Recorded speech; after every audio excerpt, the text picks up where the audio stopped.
In this video, I'm going to help you understand what it feels like when you have a partial Achilles tendon tear or rupture. A tear and a rupture is the same thing, just a different name for it.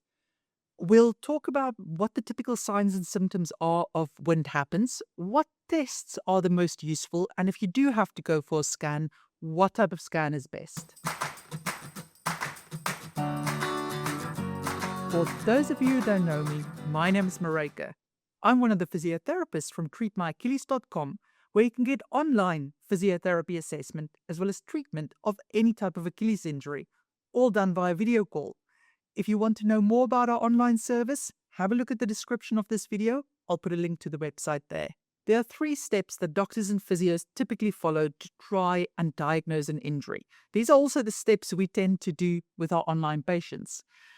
It's important not to rely on the information from just one thing, because lots of injuries have symptoms and signs that feel quite similar or act in a similar way.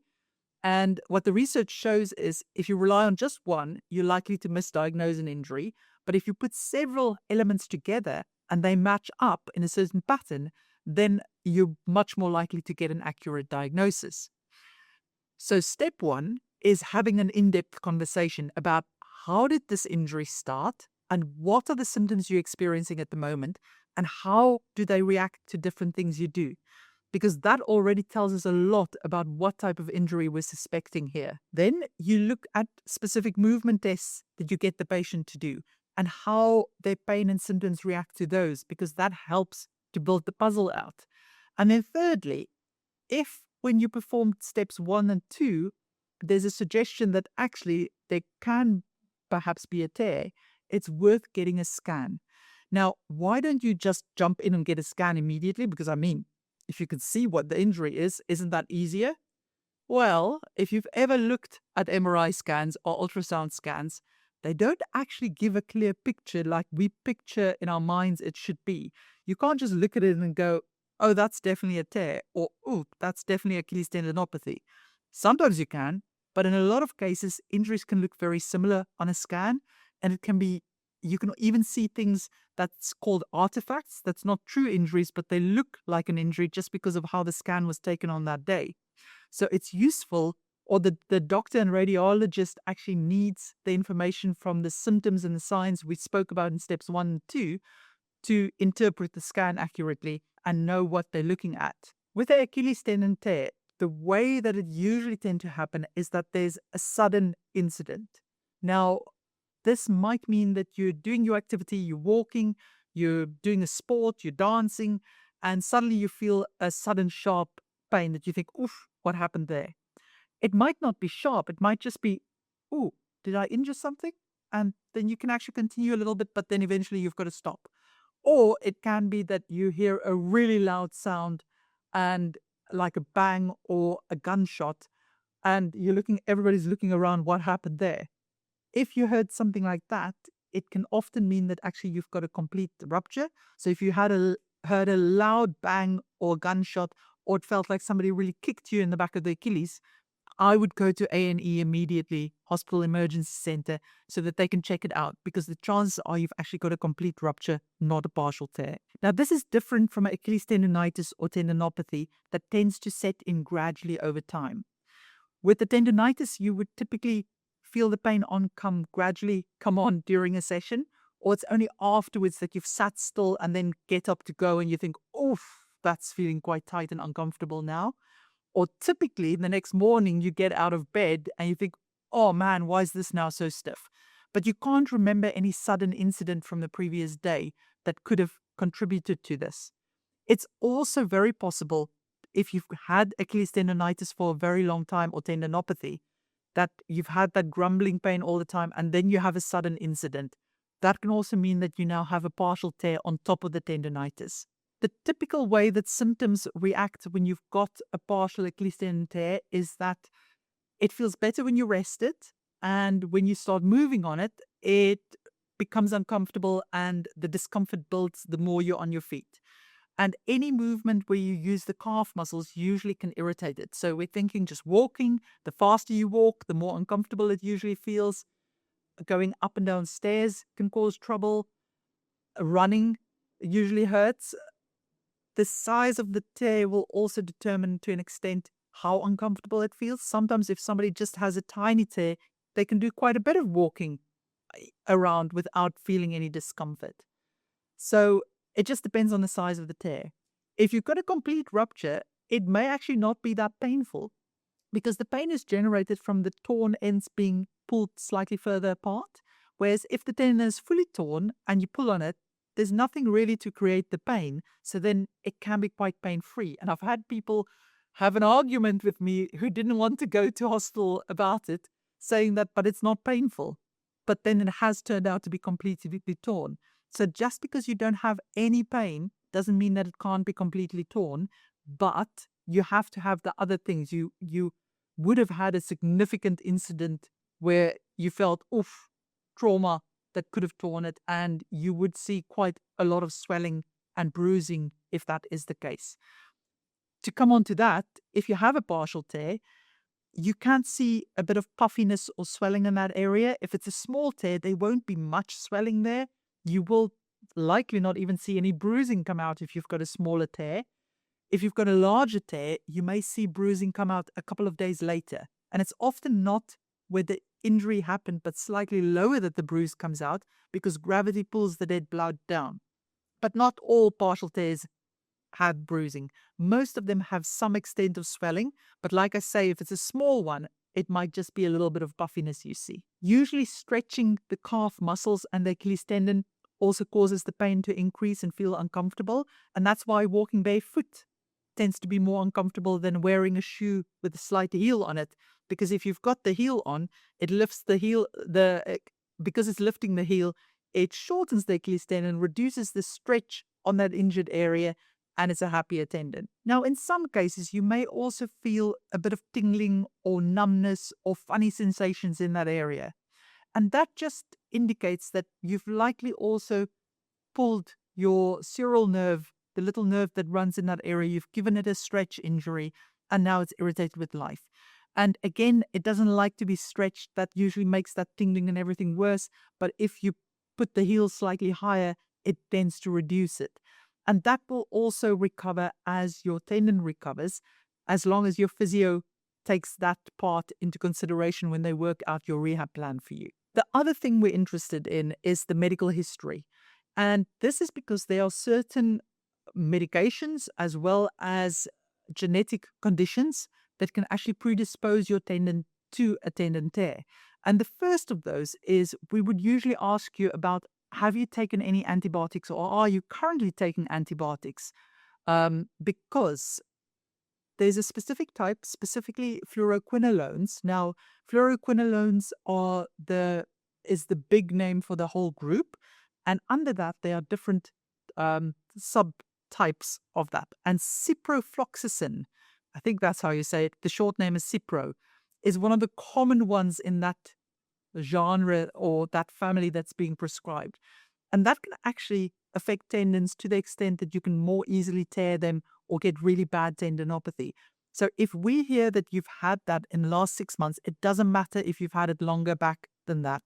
But if you've had it in the last 6 months or you're currently taking it, that may be a red flag that this could be Achilles tendon tear that you've got.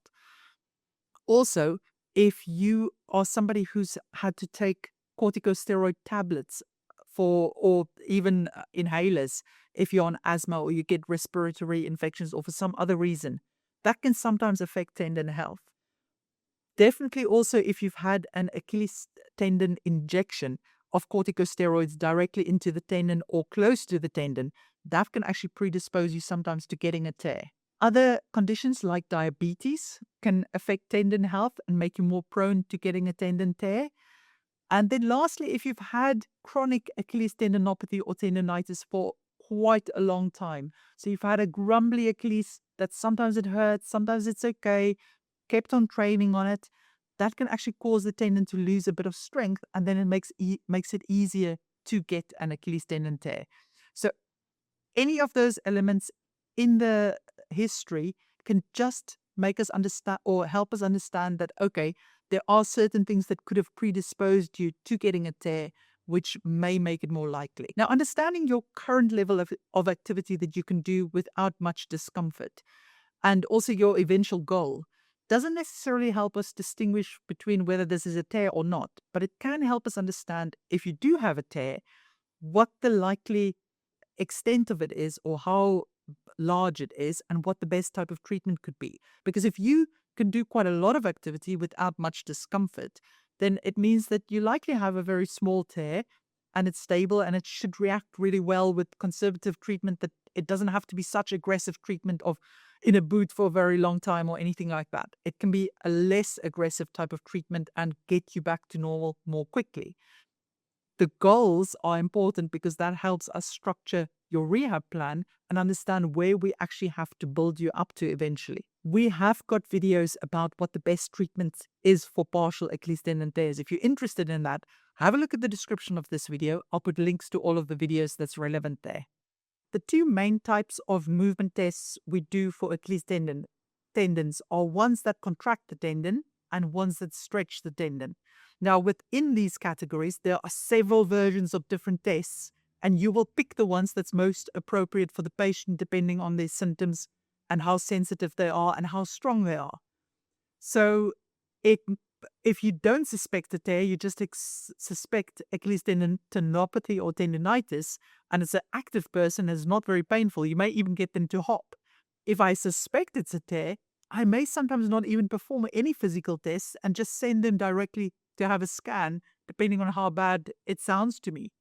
But if it sounds like there may be a tear, I'm not sure, or it doesn't sound like a big tear, I will actually perform some physical tests, but not very high impact ones, to get an idea of the extent and whether this fits with it or not. So the easiest test to perform to see how the Achilles reacts when you actually contract it and whether it can work properly is a test where they go up on their toes. So you can do calf raises for that, or you can do walking on their heel, on the tiptoes. I'll show you walking on tiptoes for now. So with this one, you're going to go up on your toes and walk around and see if you can keep the heels at the same height. And typically what you will see is if they have a tear on one side, they won't be able to stay on their toes there as much as on the other side. They may find that they drop a little bit or all the way down when they try to walk like that. So let me show you. Go up on their toes. Usually they can go up perfectly because the uninjured side is helping. And then they'll just walk away from you, trying to keep their heels as high as they can. And you can see that mine stays relatively at the same height.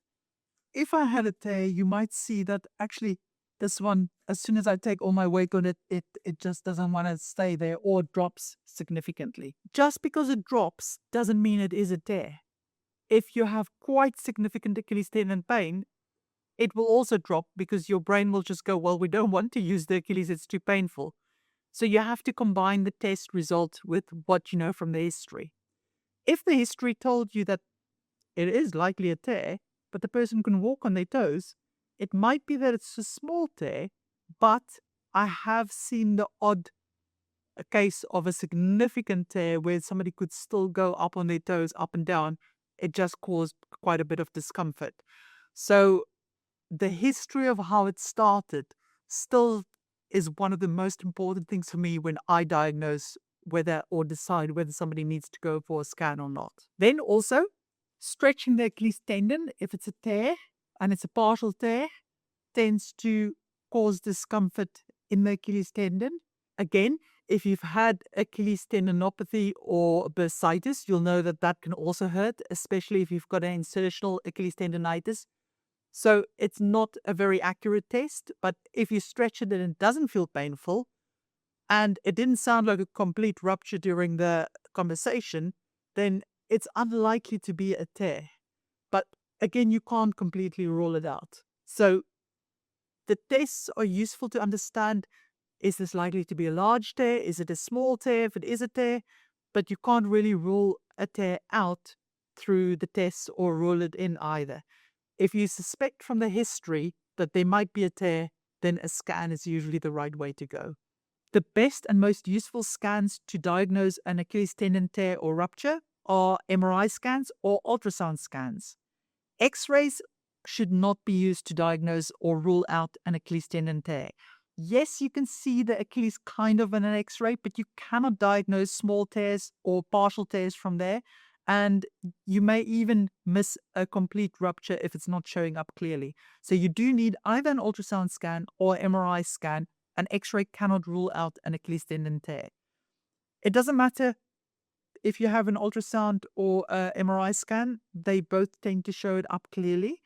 And the ultrasound scan is usually quicker to have and easier to access and tends to be cheaper as well. If you want to know more about the treatments and how the size of the tear affects that, we have got videos and articles about that, which I will link to in the description. Brilliant. Hope you found that useful. Let me know in the comments if you've got any questions. And if you need more help with your Achilles injury, you're welcome to consult one of the team via video call. The link to the website is in the description of this video. Take care.